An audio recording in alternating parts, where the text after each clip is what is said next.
Ladies and gentlemen, I warmly welcome all of you in the online conference of the Migration Research Institute called I and My Brother Against Our Cousin, the Challenges of Clan-Based Communities in Europe.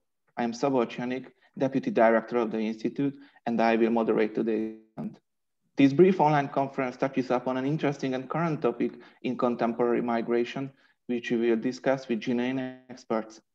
Let me welcome here Mr. Johan Lundberg, Professor of the University of Stockholm, Ms. Emese Kovács, my colleague at the Migration Research Institute, who worked as a researcher, and last but not least, Viktor Marsai, a research director and lecturer at the National University of Public Service. The event will build up as follows. First, we will hear individual presentations from our speakers, 15-20 minutes each. After this, the floor will be yours to ask questions. Please send them by using the chat function of Zoom. You can write them in private message or send them to everyone. I will read them to the speaker or speakers concerned at the very end of this session. And some technical information.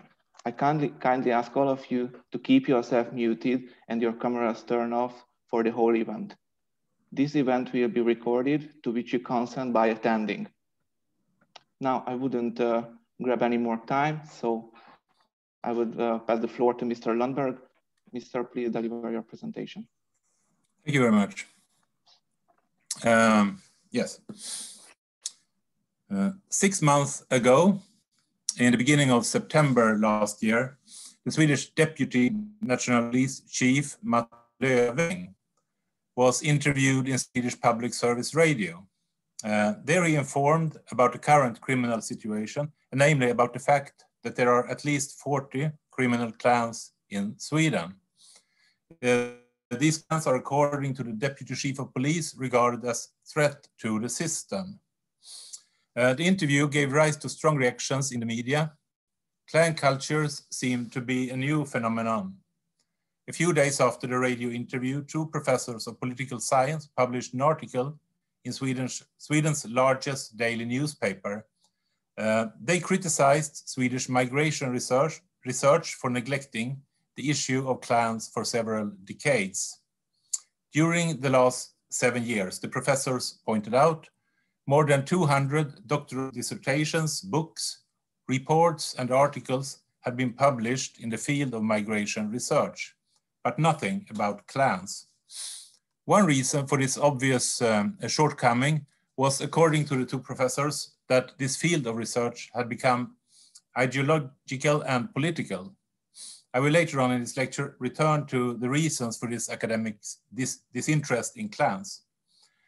But what are the consequences of having clans in a modern society? What are the differences between a clan and other communities in society? In what way differs a clan-based organization of people from a state-based organization? After all, people are constantly organizing themselves in collectives with more or less clear rules for being accepted by or repelled from a community. And what exactly is the difference between clans and families who are successful in economics, media, or politics, such as the Kennedy clan or the Kardashian clan? To what extent is there a difference between, for example, Lebanese clans like the Ali Khan clan in Gothenburg in Sweden, that have established themselves in Sweden as a consequence of migration, and on the other hand, Swedish people living in upper class areas with a strong consensus on norms, conventions, and values. One should perhaps first of all point out that this has, in a certain sense, nothing to do with differences between Swedish and non-Swedish values in general. According to the Swedish constitution, you may in Sweden have whatever values you want: reactionary, totalitarian, communist, Christian, feminist, patriarchal, Islamist, and so on.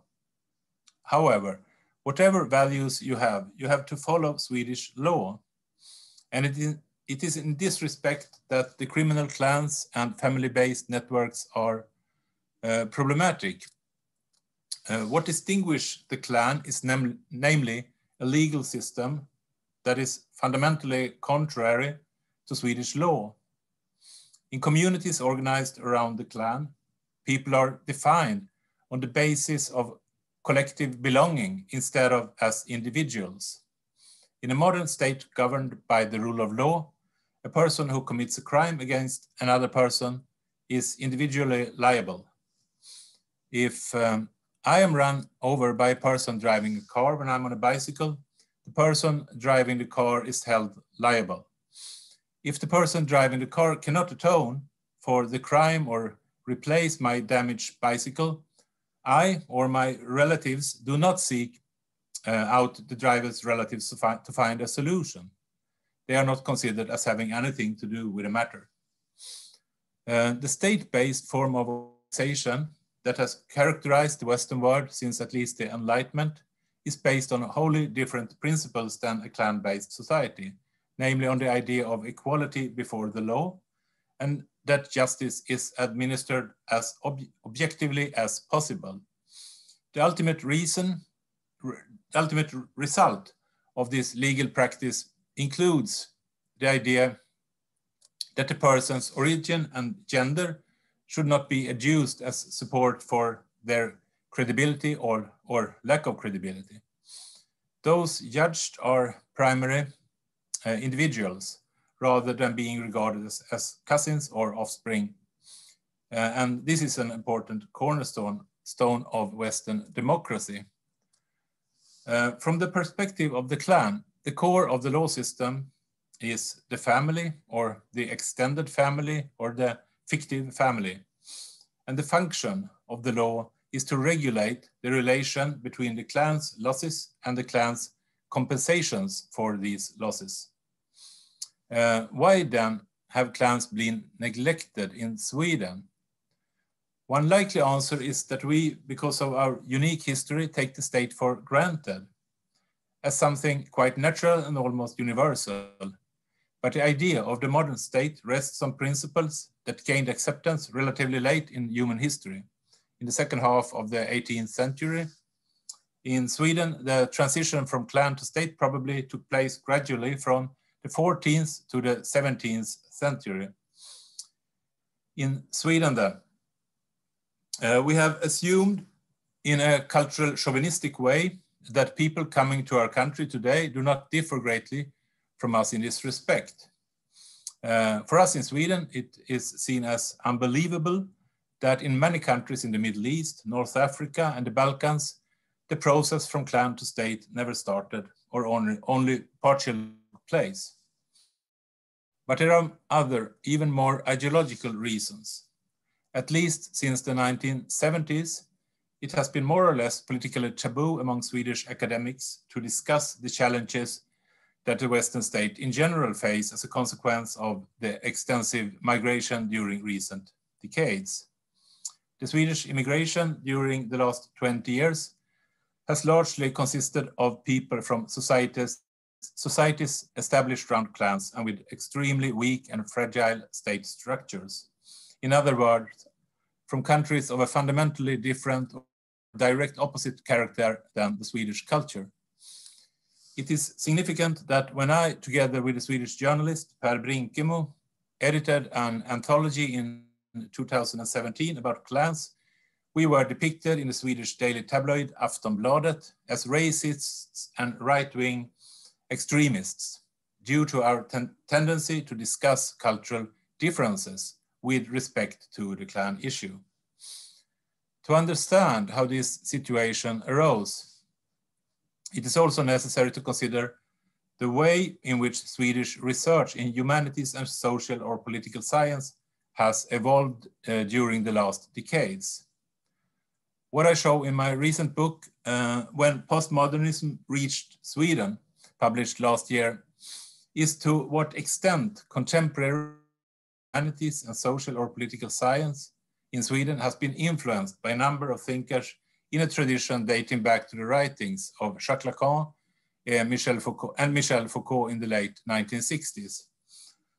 A consequence of the postmodern thinking that has dominated Swedish universities since at least year 2000 is a shift of focus from the concrete reality to a one-sided interest in discourses. The question posed from a postmodern point of view is not primarily what reality looks like, but what discourses are reproduced when certain phenomena, such as clans, are described by journalists and academics. This is connected with the postmodern view that research, science, and fiction create rather than describes reality. This is the basis for the kind of constructivism that has come to dominate both the cultural world and academic thinking. The existence of discourses is considered to be evidence that a certain phenomenon is a social or cultural construction. Furthermore, the presence of discourses is the key to the perception that Western society is characterized by different forms of oppressions of various minority groups. In my recent book, I take the debate on cultures of honor as an example. The question of family honor is closely linked to the question of clan. Within the clan, a person's value is, as we have seen, mainly based on family relations, while in a state-based society, one's value depends on individual merits. In clan societies, the status of the individual is based on the clan's status, which in turn is based on maintaining the honor of the clan. That is, the capacity to hold the clan together and to force the individual members to act loyally towards the family. The clan is namely no stronger than its weakest link. What makes the clan such an effective way of organizing communities is primarily loyalty, captured in Alexandre Dumas' famous motto, all for one, one for all. If loyalty begins to fail, then the honor will successively be lost. And when the honor is lost, the status of the clan's members will be decimated. That is the reason for parents, cousins, uncles, and siblings strongly involved in dealing with undisciplined behaviors when things like this. In the clan, there is therefore no space for self-realization and no permission to put one's own well-being before the well-being of the clan. While the clan members always must have the best interest in mind, the ultimate purpose of the modern state is to act as a guarantee of the individual's autonomy.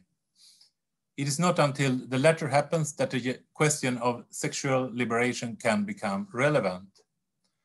The fact that each person's value in the clan is tied to every other person's action is an important reason for the clan being such a successful way of organizing societies. In clan societies, order is in fact guaranteed through the self-regulating system of the clan itself, rather than through a superior central power. The system as a whole can be compared to the steel girders of a building, where each provides support to the others so as to keep the entire structure in place. When Swedish post-colonial academics have directed criticism against what they regard as the social construction of cultures of honor, their accusations of cultural racism have been based on the fact that those who discuss family honor or clan cultures reproduce discourses invoking differences between population groups in terms of cultural qualities. A person who talks about cultures as fundamentally different and, for example, state that there are considerable differences between a population group that has migrated from Somalia and the population group consisting of people born and raised in Sweden is therefore considered a racist, according to post-colonial authorities. These ideas, where one connects discourse analysis with an image of Western society as characterized by oppression, are typical for the intersectional theories that have had an extremely large influence in Sweden over the past 10 years. The Swedish government has namely prescribed all higher education institutions and government agencies to draw up action plans based on intersectional analysis. The intersectional theories have thus come to permeate Swedish education system and Swedish bureaucracy in a way that makes it impossible, or at least difficult, to discuss such things as clans and cultures of honor. Discussing clans means, namely, firstly, that one assumes that there are fundamental differences between different cultures, and secondly, that people are affected by the culture in which they grew up and have lived part of their lives.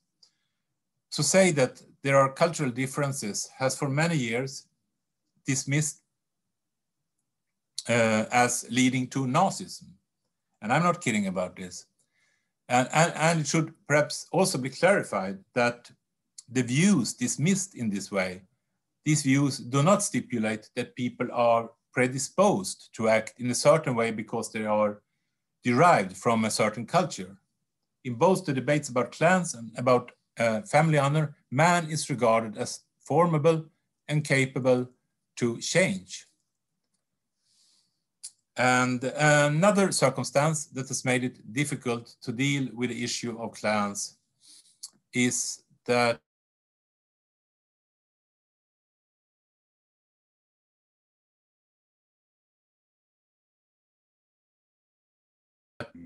fully understood. It is therefore necessary to realize that the choice between state and clan is not obvious. To choose between state and clan is to choose between loneliness and fellowship, between a lack of context and historical continuity, between having a changeable or relative value as an individual on the basis of performance, and of having a natural firm value as part of a family. But above all, it is a matter of being able to use the freedom the state provides for something constructive. If this opportunity is not offered, it is difficult to understand why anyone should choose state over a form of organization that throughout history has exhibited an exceptional competitiveness and capacity for survival. People will not automatically choose the state over the clan. In a society where the state does not function optimally when it comes to administration of justice, in a society where rape cases are investigated too slowly, and where the police do not solve problems with gang violence, in such a society, it is no wonder that the most vulnerable people turn to clan leaders to administer justice. Wherever the state weakens, tend to be activated. A weak state that fails to gain trust is the clan's best soil. A concluding Swedish example is when it turned out that the Ali Khan clan in Gothenburg had chosen to rent the conference facilities in one of the city's most fancy hotels for the purpose of negotiating with another criminal network after a series of shootings that in turn led to the Ali Khan clan setting up roadblocks in suburban areas where motorists were checked. Both these episodes, the renting of the conference rooms and the roadblocks, took place a few weeks before the police chief I initially mentioned had informed on the radio that in Sweden today there are about 40 clan-based criminal networks. However, both the roadblocks and the conference in Gothenburg points out that the clans do not see the Swedish police force as a major threat. Both of these phenomena can rather be regarded as provocative demonstrations of strength, showing contempt for not only the Swedish police force, but for the Swedish state-based society in general. And that was it. Thank you. Thank you for the valuable presentation, Mr. Engelberg. And now let me invite Ms. Emese Kovács to present her ideas on the functioning of clan-based communities in Denmark. Emese, the floor is yours.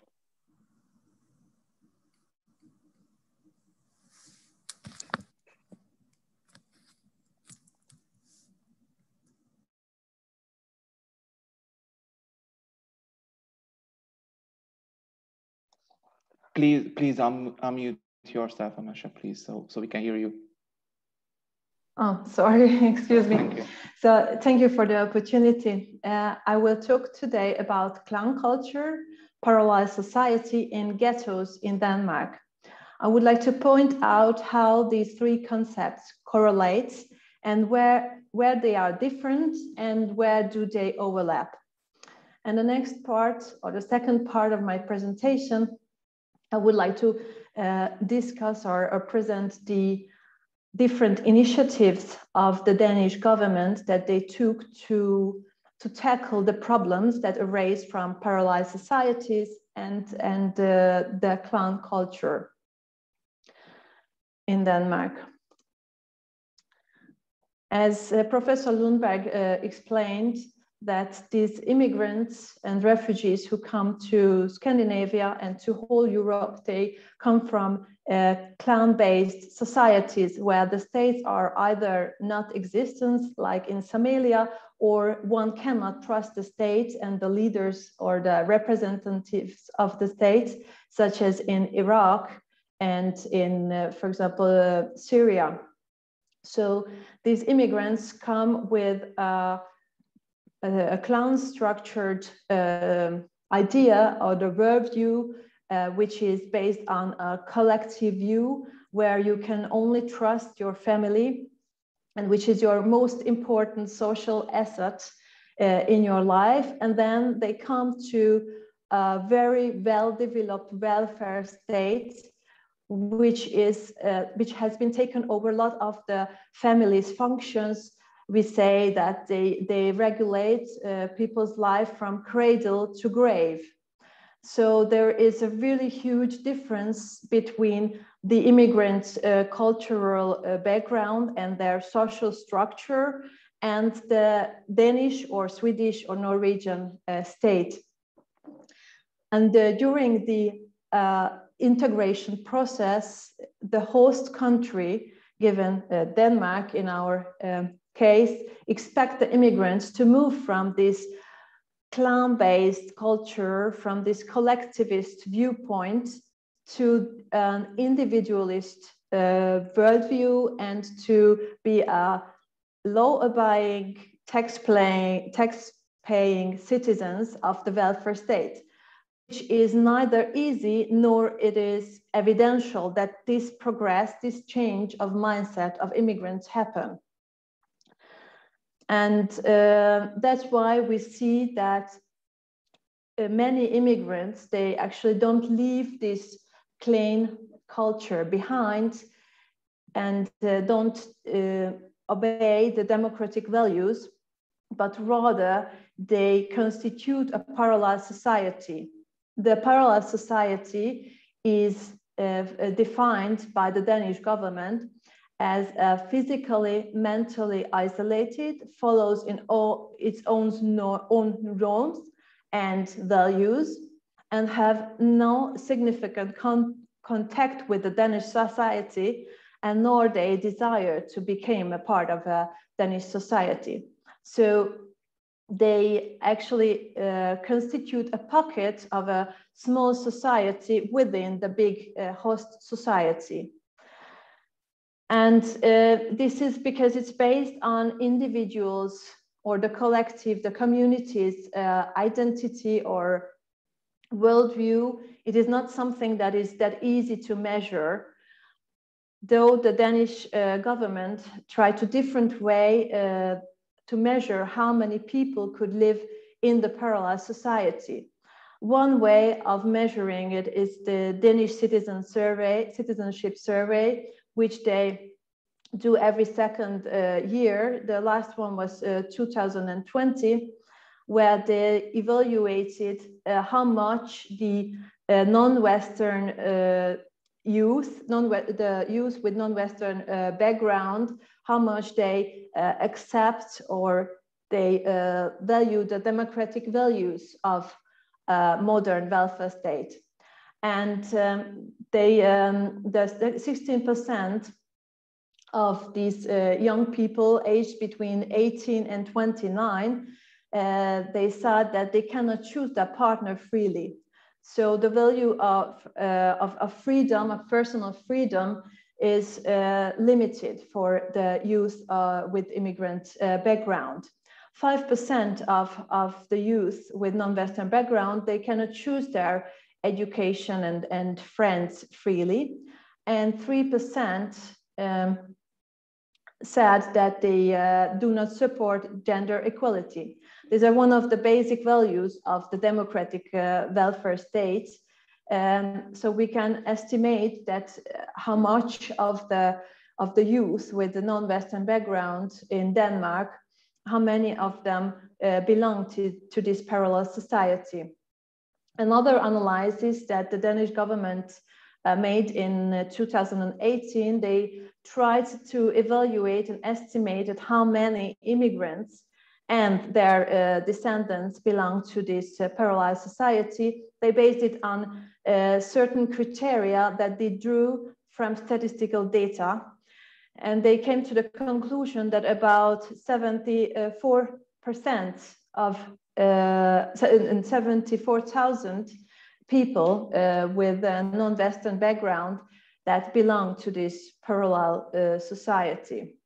When they looked at the ethnicity of these immigrants, they came to the conclusion that in relative numbers, meaning that the amount of an ethnic group, they said that over 40% of Somali and Lebanese people, they belong to a parallel society, which is not that surprising, this number, because when we look at different statistics of integration statistics with employment and the educational status of these immigrants, they also score a very low level on the scale when we look at different ethnicities in Denmark.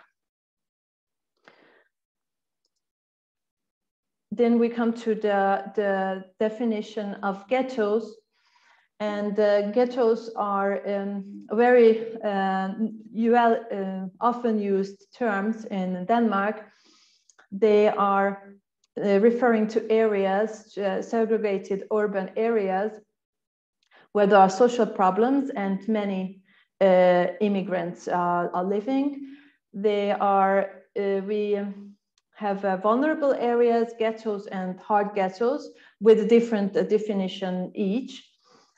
When we talk about vulnerable areas, then here are the 5 criteria from which 2 is fulfilled. Then we talk about vulnerable areas.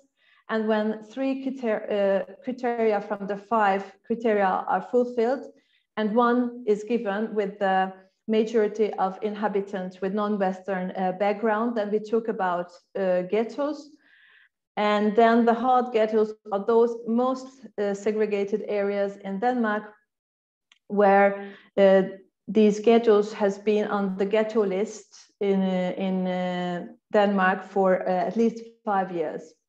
And since 2010, the Danish government is making this ghetto list based on these criteria, which are again, if they're above 50% of the inhabitants have non-Western background, if they have high unemployment, low level of education, high crime rates, and low income.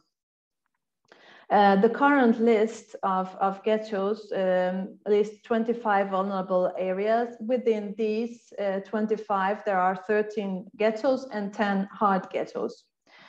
The Danish government estimates that 40% of the inhabitants of these vulnerable areas actually belong to the parallel society.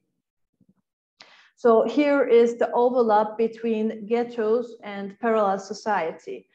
And it also can be seen that, especially in the hard ghettos, where the clans and the clan leaders has the most influence, they actually get this clan structure completely preserved, and it's very difficult for the welfare state and the institutions of the welfare state to penetrate these hard ghettos And this is considered in Denmark, or it is an agreement, a consensus between politicians, that clan structure is and hard ghettos in an obstacle to correct integration or full integration of immigrants. So they want to eliminate ghettos altogether, and there are different ways to different approaches there has been so far. They were focusing earlier basically on social programs and projects. But as we could see in the last 10 years, the hard ghettos were not getting less segregated. The opposite that happened, they got even more segregated, because we can see from statistical data that the proportion of non-Western immigrants actually increased in these hard ghettos, which are now between 70 and 80% of the inhabitants in the hard ghettos are immigrants. And therefore also the educational level of inhabitants also decreased in the last 10 years. So the Danish government realized that these soft tools of social projects and programs that try to help these ghettos are not enough. It's not enough to break the negative spiral, the power of the clans. And that's why they made a very drastic plan, which is called the ghetto plan, which I can see I have not correct. I don't know if I'm sure. Sorry, yeah, that yes, I have incorrectly wrote 2020, which is correct 2030. So they want to have 0 ghettos by 2030. And this means that they want to actually destroy and change the buildings where these immigrants, this social housing where the immigrants mainly live. So it means that certain blocks will be destroyed or sold, and new buildings will be built. So it's a very drastic approach to change the physical environment, and hoping that it will be enough to change the clan's power in these hard ghettos, the clan structure, by attracting the middle class Danish Danes, the middle class Danes. And besides that, they of course continue on the social projects and programs with improving educational levels in the ghettos and improving police presence in the ghettos and more tools to the police. And another regulation that they put in place earlier is they have criminalized certain norms that are basically clans norms, which is negative social control, is as we mentioned, that high % of young immigrants actually cannot choose their partner or friends or education, and they want to criminalize negative social control as a physical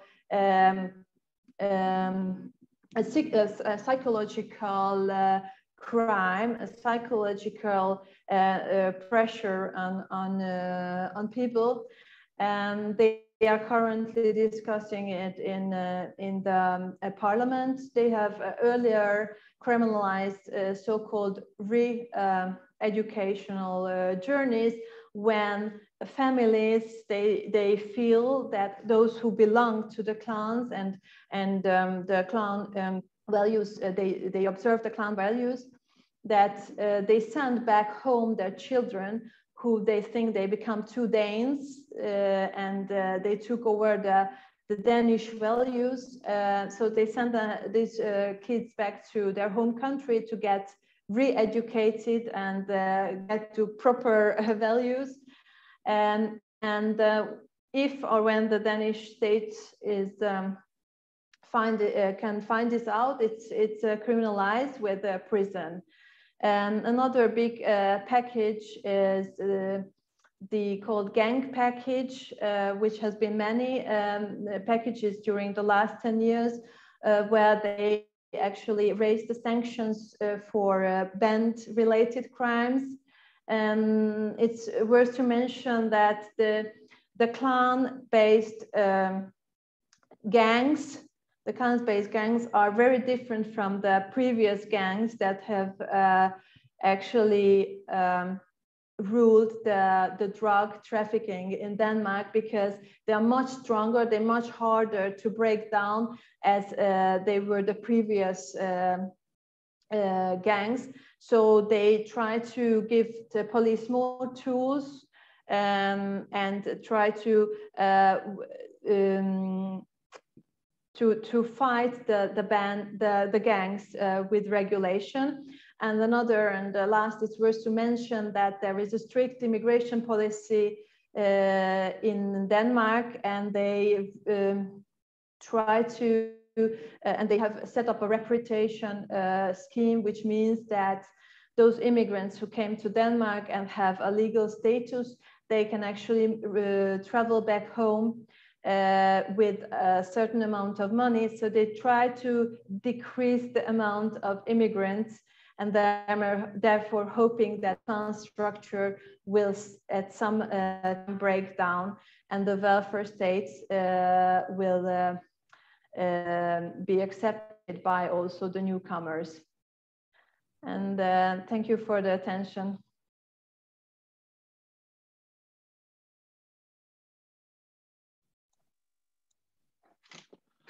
Thank you very much.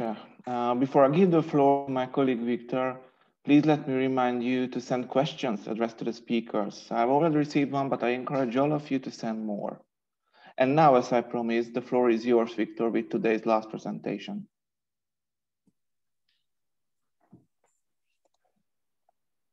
Thank you very much, Savoj. Now I'm sharing my presentation. Just quickly. So, ladies and gentlemen, welcome everybody. After this two lecture about the nature of clans and the examples from European society, I would like to deliver a short presentation about how actually the clans and the class system works in their original place, or, you know, it's hard to say what's the original place, because we discussed previously with Professor Lundberg that actually clan and tribal networks are the basic archetype of the social structures, and the state is, comparing with human history, is a relatively new phenomenon. So now, to sum up, I would like to speak about the clans in Somalia and how the clan system and how the politics work in Somalia. And I would like to show it to you, to try to explain how it's differentiate for our practices and how it's altered the political processes on the ground.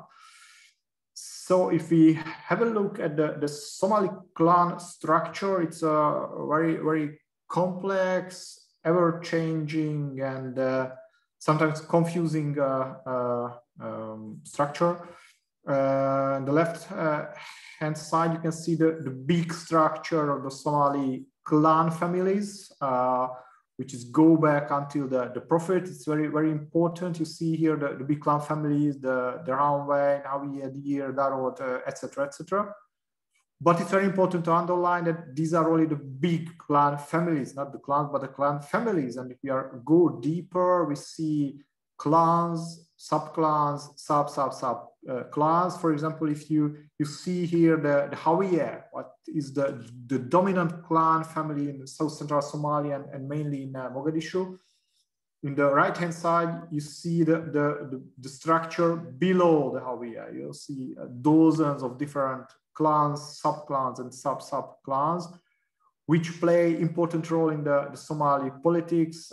For example, we see that during the current political procedure on the presidential and MP election or selection, actually, only some of them, for example, the Abgal and the big Mudulut clan family plays a significant role. But altogether, there are, according to different estimations, 500 different clan entities just inside Somalia and the bordering territories. You know, Somalis live not only in Somalia, but in Ethiopia, Djibouti, and Kenya, altogether about 70 million people. And you can imagine that 500 different entities are among these 17 million people. Why? Because actually, the survival of people on the Horn of Africa and as nomadic people among these circumstances, this photo was made by an airplane when I flew over the Kenyan-Somali border region. You can imagine that the chance of survival as individuals is almost impossible. If you are not, if you don't belong to a community which protect you from other clans, from lions, from starvation or other challenges, you will die here within perhaps not days, but hours. Therefore, the clan structure and the communities is central in the thinking of the nomadic Somali people, and not only, of course, for Somalis, but all other nomadic people in Africa, in the Sahel, and in other parts of the world. And community and the clan not only offer survival, but actually the basic jurisdictional system. For example, the dia paying, for example, the blood money among different clans to avoid bigger clashes if there is something, tensions, grievances, or conflict between the clans. Actually, only the clan has the possibility to pay for the other clans, and the negotiation is ongoing not by the victims, the perpetrators, but across the clan elders. It's very important, as Professor Lundberg also mentioned, that actually not the individual is responsible for the law, but actually the community, the clan is which are responsible for the action of its people. Just one example, if somebody kills the member of another clan in Somalia, originally the blood money, the dia, was and sometimes still is 100 camel. You know, the camel serve as the measure of value in the Horn of Africa, and 100 camel is a huge fortune. It's if somebody has 20 camels, is 100 years ago he was a wealthy man. So you can imagine it's a huge amount of money, but it was necessary to avoid the conflict between the clans.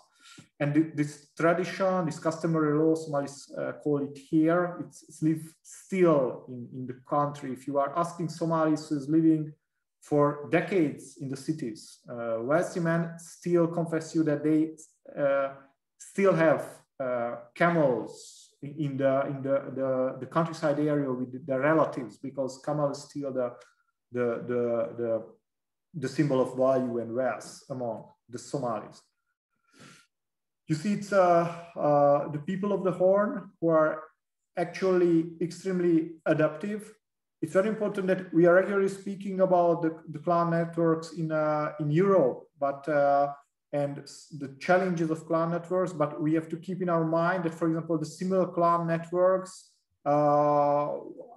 organizing a big part of main business activities, for example, in South Africa, and there are regular attacks against the Somali business communities because actually they are ruling the business landscape in the Horn. And some words beside these structures about the politics, because we can see that Somalis adaptive not only to survive in very harsh circumstances, but also to utilize the buzzword of international system and well, to try to force foreign actors to follow the interests of the Somalis and the agenda, while they consider that they are following their own values and interest. And for this, just one example about, and this is the election procedure which is currently ongoing in Somalia. After 2012, a permanent governmental system was established in Somalia. And it's very important that although if we are just reading the news, we see very familiar terms as democracy, government, parliament, election, MPs, speaker, ministers, etc., etc. We should be very cautious because actually the whole political procedure, including this election in Somalia, is ongoing along clan lines. The so-called 4.5 formula is working there, which means that one proportion goes for each big clan families, the Darod, Hawiye, Dir, and Rahanwein, and a half portion for minority clans. And it's true for all positions in the government, in the parliament, and all in the public services. What you know, it's in one side we can tell that finally international community and the Somalis confessed the realities and they adopted a perfect model, a perfect local model to democracy, also a hybrid system. But if we are have a look on the other side of the coin, you know, actually we have no idea which clan is represented by whom, whether the Ugas, you know, the kings, the elders who appears in the parliament, whether they are really the representative of their own clans or just self-appointed politicians supported by some other actors. So it's not so clear to say whether it's a positive or negative phenomenon. And the other side of the coin is that we see these numbers, these buzzwords in the collect electoral debate, which is ongoing in the last half year in Somalia, that you see there is the government, of course, the government of Abdullahi Muhammad Farmajo, who is currently the president. And there is the opposition. And of course, as regular in the playbooks, you know, the bad Somali government tried to expand its term because there is a confusion between, sorry, I forgot to say that Somalia is a federal state. So there is a debate between the federal level of the government and the federal member states. And according to the narrative of federal member states, Mogadishu, you know, the capital, and Farmajo tried to oppress them, to limit the electoral procedure, to prolong his authoritarian rule, and the civil society and the opposition groups combating, you know, to stop the spread of dictatorship on the Horn of Africa and make democracy, freedom, and liberties on the Horn. And this is the playbook which is ongoing in the narratives, even in high-level academic papers and media outlets. It was the reality, and it's very important that also Professor Lunde mentioned that we should make a clear distinction between reality and the narrative, what we would like to construct across. We would like to construct the reality. That what's going on actually just a clan struggle between the different political parties. President Farmajo belongs to the Marian Darod clan family. And, you know, there is a circulation of clan positions in the country. So it's because the president of the whole federal system now is Marian Darod. It's sure that the next president must be must come from an other clan. So actually the thing that Farmajo is still trying to run for a next term, it's a absolutely no-go area for any other politicians, because, you know, no, it was for Marian Darod clan, now it's the term for another clan. Of course, it would be another Darod clan, the Ogaden, which is strongly rejected by other clans like the Mudulut from Hawiye and the Mudusat for other sub-clan of the Hawiye. And while there is a consensus that, of course, they somehow have to stop Farmajo to run for presidency. Of course, there's no consensus that after the skip of this Marehan Darod clan family, who will be the next president, and from which clan he can. And it's very important also states, if you are checking the news, there is actually two harsh presidents and harsh rhetoric from two presidents of the federal system, from Said Abdullahi Deni from Puntland and Ahmed Madobe from Jubaland. These are two federal states, while other federal member states more or less supportive to Farmajo. And it's also because clan lines and because other federal member states made some clan alliance network and alliance with Farmajo and his supporters, while the two aforementioned politicians, Abdullahi Deni and Ahmed Madobe, is strongly against Farmajo and his clan, the Marehan, and they would like to be the president, one of them, and to support their ideas. Now they are leading the pro-democratic forces in Somalia, and what is a paradox that they got significant support from the international community as the democratic potential democratic leader of the country, which is very dangerous, because actually the nice president of Jubaland, for example, Ahmed Madobe, played a significant role as an Al-Qaeda affiliate in the early 20s. So actually he had close connection with Al-Shabaab and across Al-Shabaab with Al-Qaeda. And he played a prominent role in the clan fights in the 90s and the early 20s. Actually, this very, very gentleman personally executed he's coming from Ogaden clan, and he personally executed wounded Marehan clan fighters, and he actually captured Kismayo. So just I wanted to demonstrate this story and this line of networks and tensions and grievances that we should be very cautious when just reading about these terms of opposition and democratic alliance in Somalia between these very potential politicians and other politicians. It's just about clan struggles and the circulation of power between different clans.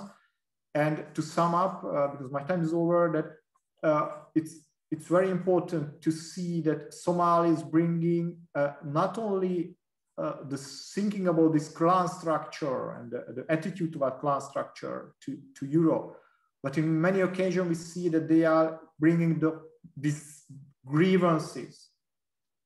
Many analyses were reported about different Somali diasporas, not only in Europe, but also in the United States, that, for example, the tension between Ogaden and Marehan clan also exists in diaspora.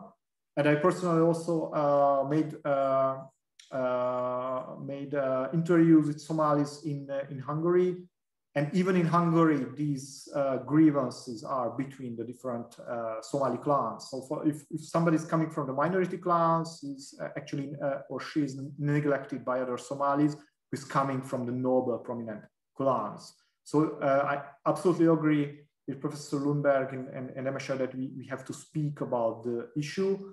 And last but not least, because it's not only a challenge for the host communities, but it's also an important challenge for the Somalis themselves, because the clans and mainly the criminal networks, of course, they want to stop the integration procedure. Because, if somebody lost clan loyalty and transform its loyalty towards the state, it's a challenge for the clans, but because it will mean that the person will report for the police that something went wrong in the Somali diaspora. Please come. These are the guys who make something wrong, and they will go to the court. So actually, it's a problem not only the host community, but actually for the Somalis and other clan-based migrant communities also. So thank you very much. And if you have any question, I'm ready to answer for this. Maybe can I have a question? Oh, Yes, sure. In a minute. So first, let me say thank you for all the speakers for their valuable presentations.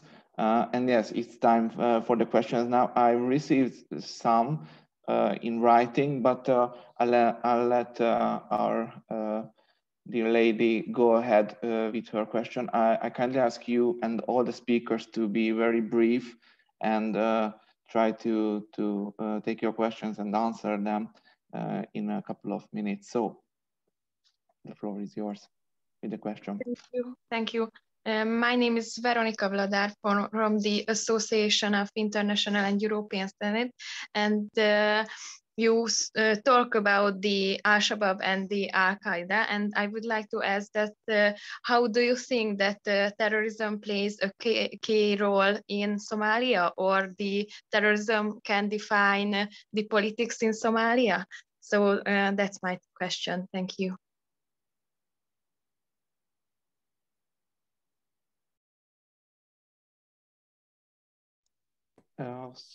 So Victor, I think it's your turn to answer.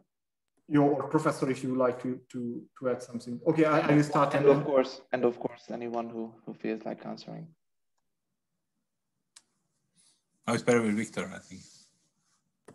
Okay, so shortly, yes, but you know, it's also it's big differences, you know, in the understanding of what is terrorism, because what is terrorism for us and for foreigners in Somalia, because you know, if I would walk in Mogadishu next week, you know, I would be directly a target for Al-Shabaab within not hours but days, it's sure.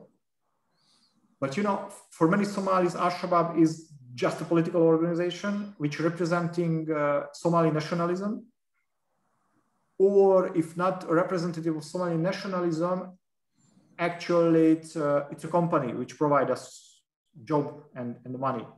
You know, the BBC correspondent for Somalia, Vali Harper, published a book about Al-Shabaab with many interviews, and her main argumentation is that actually Al-Shabaab integrated so deeply in the Somali society that sometimes it's very hard to say where you know the civil society starts and where are Al-Shabaab. Currently, about 2 million people live under the rule of the terrorist organization. So it's very hard to make a distinction. And yes, regularly came out reports that Somali political groups and sometimes foreign actors also making connections with Al-Shabaab for their own agendas. Thank you, Victor. Okay, thank you. Professor Lundberg, anything to add? No. Not this time, not this time. Okay. No. Okay, thank you very much, Veronica, for your question. And now I'll jump to those I received in writing. The first one was addressed to Professor Lundberg. What are the main consequences and everyday experiences of immigrant clan structures from the indigenous society? From the? Indigenous, so the natural born Swedes. It's a hard question to answer. Yeah. please attempt. I mean, of course, the problem is a problem that affects people has to do with, of course, the criminal clans. And this has an effect on everyone in the societies,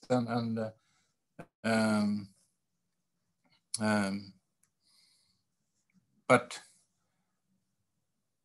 usually the clan structures are in these vulnerable areas that Emese talked about, and in Sweden, I think the last stipulation was that there were 60 vulnerable areas in Sweden, and I don't know if it was like 20 of them that was extra vulnerable, and but the thing is that from these areas there are nearly no Swedes left.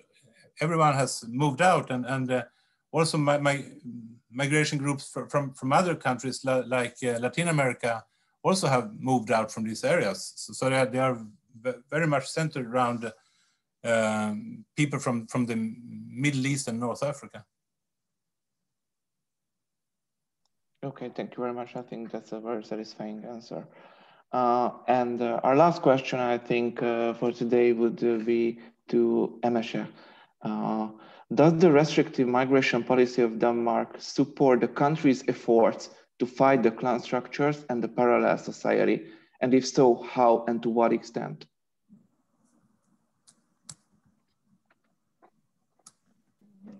The problem of parallel society and ghettos feels a lot in the political discussion. So we can see that politicians from the right to also the left, right now the Social Democrats are in power, they all support a strict immigration policy. They see that integration of immigrants is a challenge. And they also talk, politicians use clan culture, parallel society in their language as a problematic area. And especially, if I may have some time, as there was an incident during this summer in Denmark, in a very small town called Slagelse, which is in Shetland Island, very small. There is one street that is called Motalavai, which is inhabited by two clans from Palestine. And they actually have been refugees in Lebanon, and then they come together and live together there, and they come at the same time to Denmark. And they brought, as Victor said, they brought their dispute back from Palestine and Lebanon back to Denmark, and they have escalated this dispute. No one knows what really was the problem or what was the cause of this conflict, but it's actually escalated so much that politicians went down. The media had a lot of attention of this. They were fighting, shootings, vandalism. So these two families couldn't figure out, they couldn't find a common ground. And there, the social services actually and the police couldn't find a solution. They wanted to have a mediator, wanted to have actually a Dane who has experience with cultural, intercultural communication and experience from the Middle East and Africa. And this, one of the family of the clan have rejected that person. So the dispute got solved by an imam who knew this family back then in Lebanon and Palestine. And then a lot of politicians says that it is not acceptable that the clans don't obey the rule, the laws of Denmark, and they have these disputes that is solved by a religious leader. So it's very much in the eye of the public and the politicians that the clan structure is so strong and difficult to break down. And that's why they would like to reduce the amount of immigrants coming to Denmark by a strict policy. Actually, they would like to have outside of the border of Denmark to place the whole refugee procedure. So outside of Europe, they were together with discussing this with Norway and England, if there's a possibility. But they want to have, as the Prime Minister said, 0 refugees in Denmark, because they believe that amount matters in terms of integration. So less immigrants is easier to focus on and to integrate. So this is actually the thoughts behind this strict policy that we can see in Denmark. Thank you very much. Thank you, Emese. In the meantime, we received another question addressed to you, Emese, actually, but in a very few seconds of your last thought, you touched upon it, but I'm curious. And it sounds as follows. Is there any attempt from other European countries to copy the method Denmark applied? Is there any sign of other countries considering restrictions in migration policy? What do you think?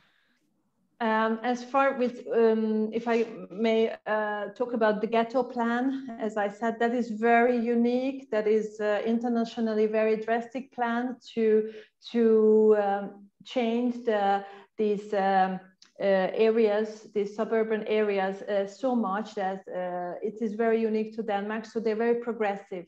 And as far as with this new migration line, they would like to implement soon. That's also quite a unique approach. So they're very, very progressive.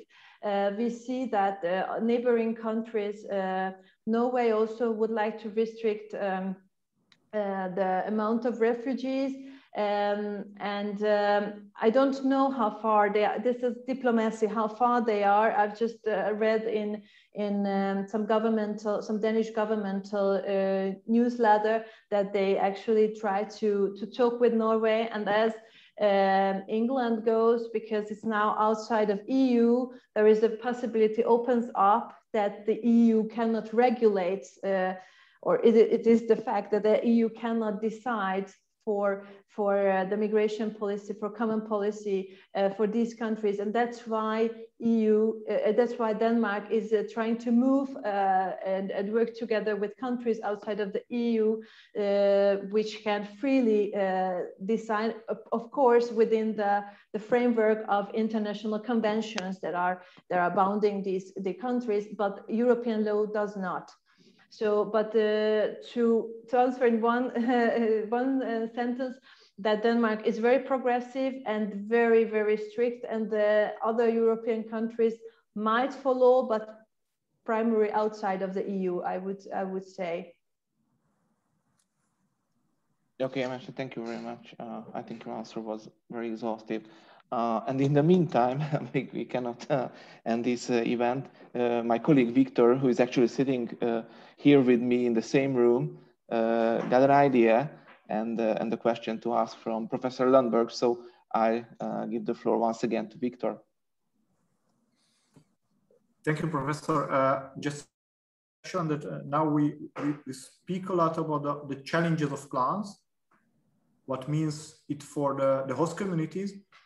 Do you see examples from Sweden when the clans and, for example, the clan elders are also part of the solution? For example, they are combating against the clan criminal networks, or they are supporting the integration procedures. So if you share some idea about this, very grateful. Thanks.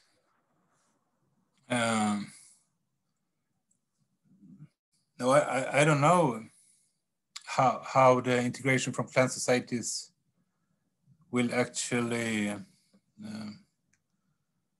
be.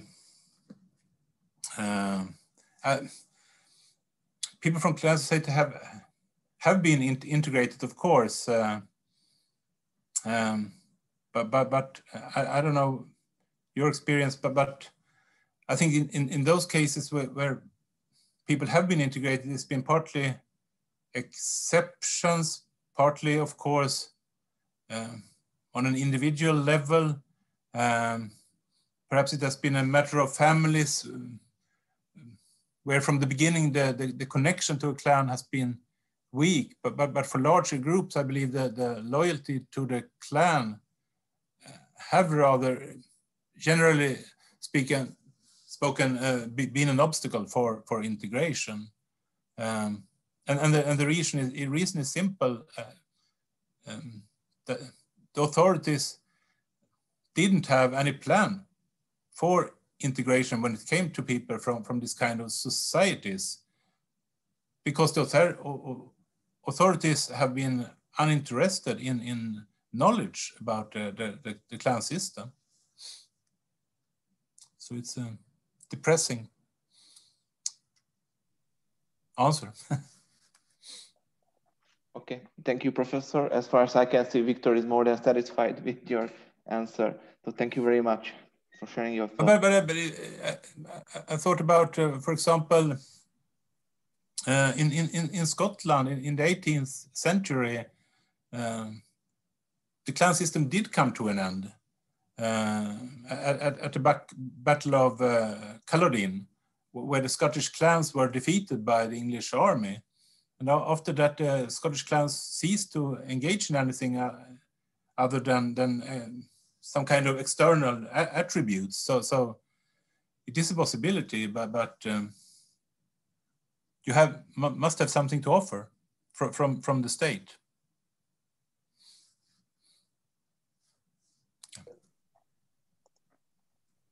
So thank you once again, Professor, for giving this extra historical example.